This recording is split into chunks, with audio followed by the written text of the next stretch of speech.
Et pour parler de ce déjeuner républicain qui a donc été organisé hier à midi à Tizi Ouzou, avec nous ce soir sur le plateau, Samia Aïtahar, initiatrice de ce projet. Bonsoir Samia Aïtahar.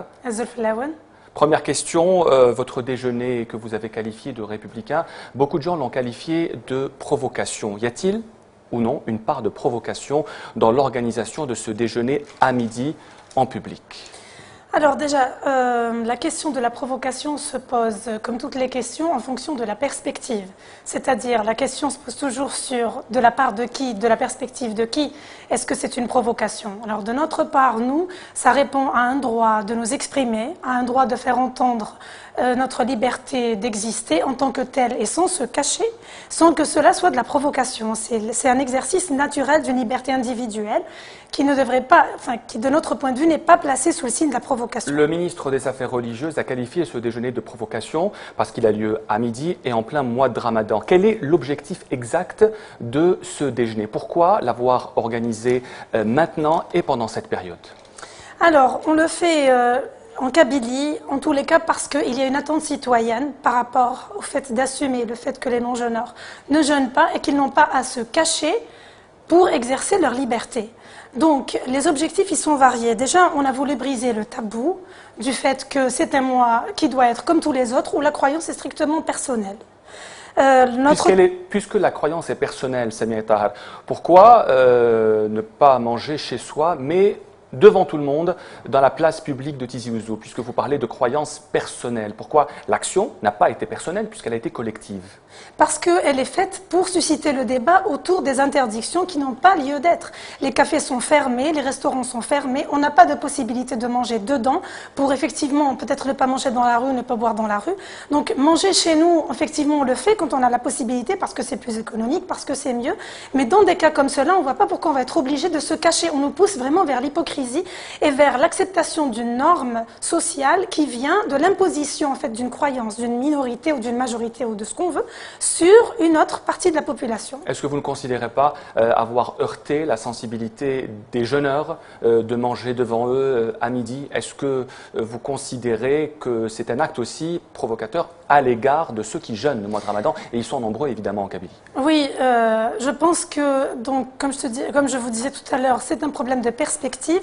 Ça veut dire que de notre point de vue, on ne considère pas que c'est une provocation, mais on sait qu'il y a des gens qui ont été provoqués et on comprend leurs sentiments, mais aussi il y a un avantage à être provoqué. C'est qu'on veut effectivement déjà nous poser la question sur faire réfléchir les gens sur ce qui provoque et sur ce qui ne provoque pas.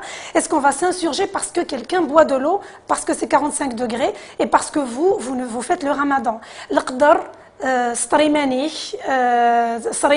c'est toutes des notions sur lesquelles on aimerait relancer le débat. Qu'est-ce que c'est que de respecter ou de se faire respecter?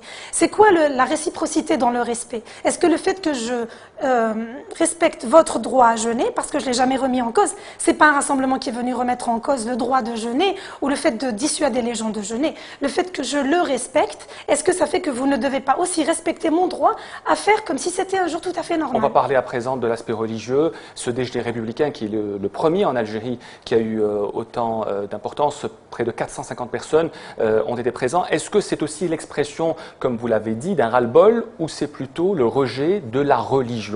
Est-ce qu'il y a une part de rejet de la religion musulmane dans l'action d'hier, Samia Aïtahar? Oui, là je vais être vraiment catégorique, il n'y a aucun aspect de rejet de la religion. On a eu d'ailleurs des musulmans, on a eu des jeûneurs, on a eu même des pratiquants qui font aussi la prière, on a eu des chrétiens, on a eu des athées et on a eu des gens, surtout en fait avec une seule optique, c'est cohabiter, vivre dans un respect véritable des croyances des uns et des autres. Et que répondez-vous à ceux qui disent que, puisque vous parlez de respect, que répondez-vous à ceux qui disent que l'organisation d'un tel déjeuner est un manque de respect pour les jeûneurs? Quelle réponse pouvez-vous leur apporter ce soir? On peut juste nous demander de quelle façon est-ce que c'est un manque de respect du moment que la croyance de ces jeûneurs est respectée et du moment que le rassemblement n'est pas fait pour, on va dire, dissuader les gens de jeûner? C'est quelque chose qui peut se faire, c'est une initiative qui peut avoir lieu. On peut arriver et dire, voilà, le ramadan a des effets néfastes pour la santé, c'est 45 degrés, les chercheurs recommandent de boire 3 litres d'eau par jour, etc.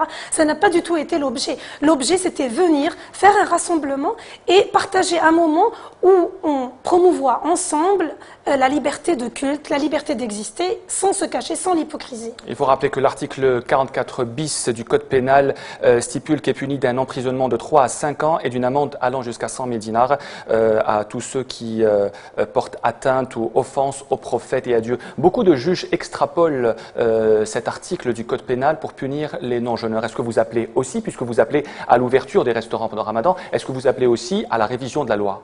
Absolument, c'est une façon de créer le débat même sur la scène politique. Il y a effectivement ce que vous disiez là sur le fait que la loi est telle qu'elle est. C'est aussi comme ça qu'on fait évoluer les lois. On met aussi les lois devant leurs contradictions parce que quel est le sens d'un article pareil si en même temps la Constitution garantit la liberté de conscience. Je ne sais pas si la liberté de culte est exactement une... Article 36 de la Constitution. En plus, oui. Voilà. Et 32, je crois que c'est la liberté de conscience, ou je ne sais pas s'ils sont jumelés dans le même article. Comment on peut avoir un pays qui punit à la fois les gens qui vont apporter atteinte au prophète? On n'a pas apporté atteinte au prophète, on a juste voulu exercer un droit et lutter contre la collectivisation, l'instrumentalisation et la politisation de l'islam. Une dernière question, Samia Tahar. Beaucoup d'habitants de la région de Kabylie s'insurgent contre cette action que vous avez organisée hier. Ils ont peur d'une stigmatisation de la région puisque ce déjeuner est organisé en Kabylie. Quelle réponse avez-vous à leur apporter? Est-ce que ce genre de déjeuner peut contribuer à stigmatiser la région? Je me demande quelles sont les sources d'une telle appréhension. Je pense que les réponses varient un peu. Pourquoi ne pas avoir organisé ce déjeuner dit républicain à Alger, par exemple? Pourquoi en Kabylie? Parce que nous ne sommes pas des organisations qui représentent la société civile algéroise. On connaît bien le terrain en Kabylie et on sait que ce déjeuner républicain répond à une attente kabyle. C'est-à-dire que les Kabyles ne rejettent pas le fait que les non-jeûneurs s'assument en public. On n'a jamais de problème. Je suis personnellement non-jeûneuse et je bois en Kabylie quand j'ai envie. Pratiquement, pas tout à fait, mais c'est vraiment le cas. Alors qu'à Alger, on a entendu, les gens ont dit jamais, on ne pourrait jamais organiser une action comme celle-là actuellement. On n'est pas du tout négatif. On espère vraiment que ça va se faire ailleurs. Ça veut dire que c'est une initiative qui n'est ni dirigée contre l'islam, ni dirigée contre les pratiquants d'islam, ni non plus dirigée contre le reste de l'Algérie. On espère qu'elle va vraiment inspirer des débats comme cela dont on a besoin. Samia Tahar, initiateur du déjeuner dit républicain organisé hier à Tizi Ouzou. Merci.